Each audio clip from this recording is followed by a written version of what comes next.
नमस्कार, आपण पाहत आहात केपी महाराष्ट्र प्राईम न्यूज. बातमी मागचं सत्य, निर्भीड, निष्पक्ष आणि विश्वासार्ह. KP Maharashtra prime news.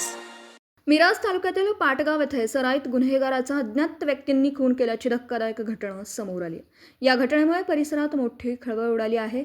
Dnyaneshwar उर्फ माऊली रामदास पाटील, वय वर्ष 35, राहणार सोनी, तालुका मिराज असं खून झालेल्या व्यक्तीचं नाव आहे. मिळालेल्या प्राथमिक माहितीनुसार रात्रीच्या सुमारास अज्ञात व्यक्तींनी पाटील याच्यावर हल्ला केला.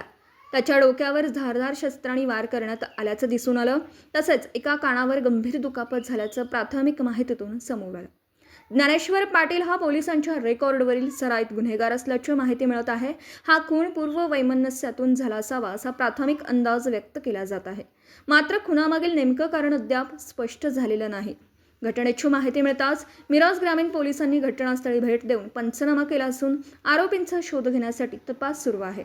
खुनामागील नेमकं कारण आणि आरोपी कोण याचा तपास पोलीस करीत आहेत.